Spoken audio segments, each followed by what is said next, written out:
Explica isso, depois você vai fazendo Boa aula. tarde, pessoal. Vamos dar continuidade ao nosso assunto de calorimetria. Bom, queria dizer que estou com saudade de vocês, mas vou pular essa parte das saudades e vamos matar a saudade aqui falando sobre física, efetivamente. Essa foi a melhor maneira que eu encontrei aqui para a gente poder estudar. Então eu vou apresentar a equação fundamental da calorimetria, né? Que é dada por Q é igual a mc delta T, onde nós temos aí, né? A M, que é dada a massa, C, o calor específico, e delta T, a variação da temperatura. O que é que essa fórmula nos diz? O que é que ela nos mostra, né?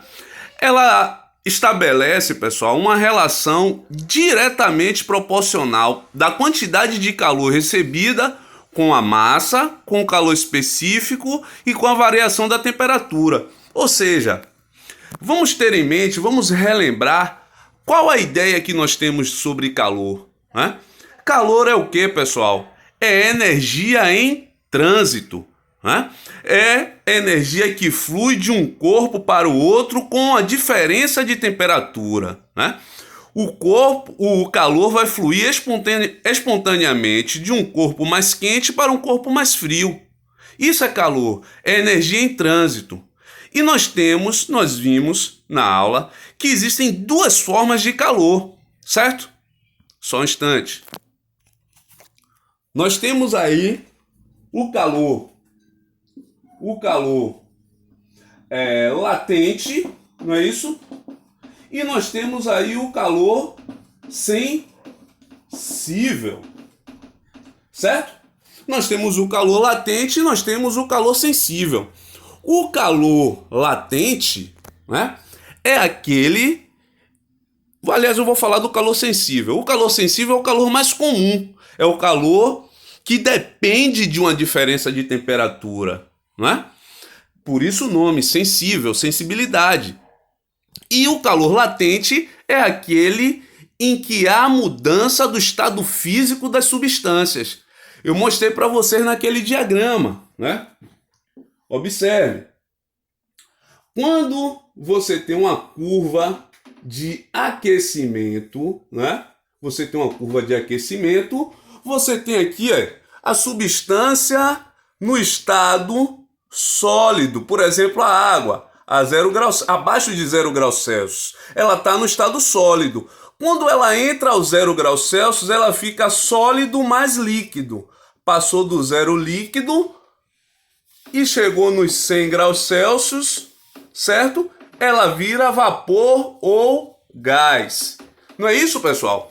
Então observe ali, vamos focar nessa curva de aquecimento, né? Eu tenho aqui a substância no estado sólido. Isso aqui né?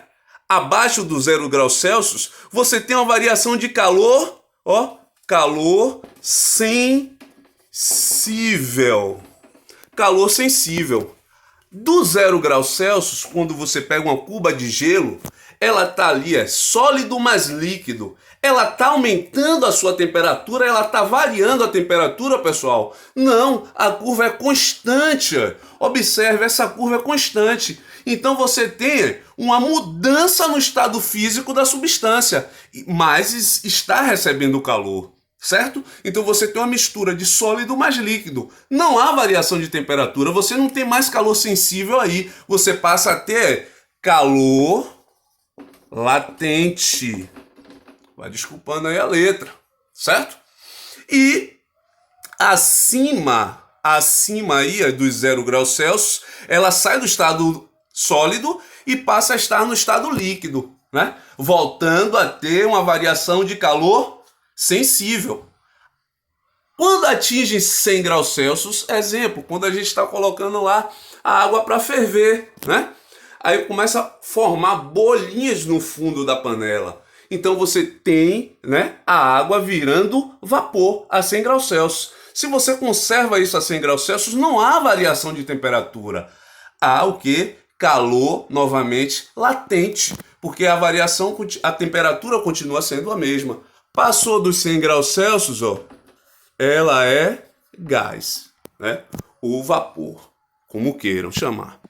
Certo, pessoal? Então, primeiro a gente tem que entender aí essa ideia de calor latente e calor sensível e relembrar os princípios do calor, né? A diferença de calor e temperatura, né? Temperatura tem a ver com o grau de agitação molecular das partículas e nós temos aí o calor é energia em trânsito, é energia em trânsito é a diferença de temperatura entre, diferença de temperatura não, transferência de energia entre diferentes temperaturas, né? Essa energia que vai fluir espontaneamente de um corpo mais quente para um corpo mais frio é denominado calor, certo? Agora, cada substância, pessoal, possui um calor específico, qual é o próprio nome, né? Específico, né? O latão tem uma, a água tem uma, o cobre tem outro, né? Então, esse calor específico vai depender de cada substância, ok? Então, cada substância aí vai possuir um valor característico. O que mais a gente vai utilizar é a da água, que é igual a 1. Outra observação, vou colocar uma observação importante. O calor específico da água e do gelo são os mesmos? Não. Não, já vou te antecipar isso. A água é uma substância, a água líquida é uma substância no estado líquido. E o gelo é água, só que é uma substância no estado sólido. É a mesma substância, só que em estados físicos diferentes, o que vai ocasionar a mudança do seu calor específico. O da água é 1 e o do gelo 0,5. Né? Quando a gente for fazer exercícios, vocês vão entender melhor essa situação, ok?